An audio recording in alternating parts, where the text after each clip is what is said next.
श्री अनिरुद्ध आचार्य जी द्वारा एक महिला के प्रश्न के उत्तर में जैन मुनिराजों पर अभद्र टिप्पणी की गई। इससे जैन समाज में आक्रोश है। इसके जवाब में हम सुना रहे हैं पूज्य मुनि श्री प्रमाण सागर जी महाराज का समाधान, जो उन्होंने बहुत पहले शंका समाधान में दिया था। उसकी ऑडियो रिकॉर्डिंग जो हर जैन बंधु को ज्ञात होना चाहिए, जिसमें पूज्य मुनि श्री प्रमाण सागर जी महाराज ने कहा कि जैन मुनि के अंदर विकार नहीं होते हैं, निर्विकारी होते हैं, इसलिए वस्त्र नहीं पहनते हैं। जैन मुनि नग्न नहीं दिगंबर हैं, जिसने दिशाओं को ही वस्त्र बना लिया है। कृपया सुनिए पूज्य मुनि श्री प्रमाण सागर जी महाराज की वाणी। सवाल तुम्हारा नहीं, बहुतों का हर इस सवाल का उत्तर हर जैनी के पास होना चाहिए। एक बार एक पत्रकार ने मुझसे पूछा कि महाराज आप कपड़े क्यों नहीं पहनते। मैंने उससे उलट कर पूछा आप कपड़े क्यों पहनते। थोड़ा शक पकाया, मैंने आप कपड़े पहने क्यों पहने। कुछ बोलते नहीं बना। बोले जब पैदा हुए थे तो पहने। बोले नहीं महाराज। अरे तब क्या स्थिति थी, पहना दिया तो पहना दिया, नहीं पहना है तो ऐसे ही घूमते थे। बोले कोई फर्क पड़ता था। बोले नहीं महाराज, उस समय कोई लज्जा नहीं, कोई संकोच नहीं, कोई विकार भी नहीं था। बोले आप अगर आपके कपड़े उतार दे तो एकदम झेप दिया। बोले महाराज अब तो हो नहीं सकता। बोले क्यों। बोले महाराज अब लज्जा भी है, संकोच भी है, विकार भी है।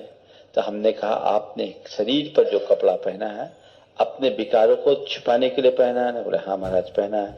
हम बोले तुम्हारे अंदर विकार है, बहुत सारी चीजें छिपाने लायक है, इसलिए तुम्हें कपड़े की जरूरत है। हमारे अंदर कोई विकार नहीं, हमारे पास छिपाने का कुछ नहीं, इसलिए हमें कपड़ा पहनने की जरूरत नहीं। दिगंबर मुनि निर्विकार है, इसलिए उसे वस्त्र की कोई आवश्यकता नहीं। फिर मैंने उसे पलट करके कहा किसने कहा कि हमने कपड़ा नहीं पहना, हम कपड़े पहने। किसने कहा कि हम कपड़ा नहीं पहने, हम कपड़ा पहने। आपको भ्रम है कि हम बिना कपड़ा के हैं। महाराज कुछ दिख तो नहीं रहा। बोले देखोगे तो दिखेगा, इन आंखों से नहीं दिखेगा, मेरे कपड़े अलग है। बोले क्या। बोले हम नग्न नहीं, हम दिगंबर हैं। नग्न तो भोगी विलासी भी होता है, नग्न और दिगंबर में बहुत अंतर है।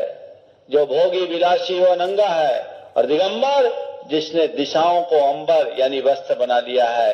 तुम्हारे वस्त्र तंतुओं के बने हैं और हमारे 10 वस्त्र दिशाओं के, हमने दिशाओं को ओढ़ लिया।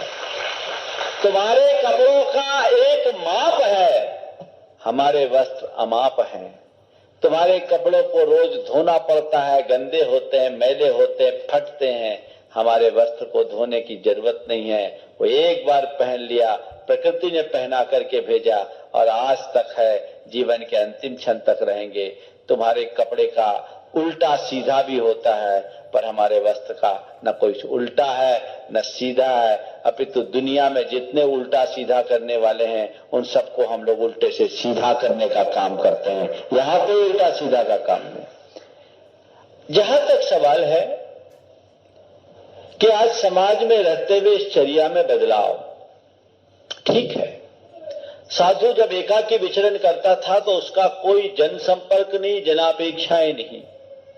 उस हिसाब से परिवर्तन आता है। लोग कहते हैं कि आज आप माइक्रोफोन का उपयोग करते हैं तो एक वस्त्र का भी प्रयोग कर ले।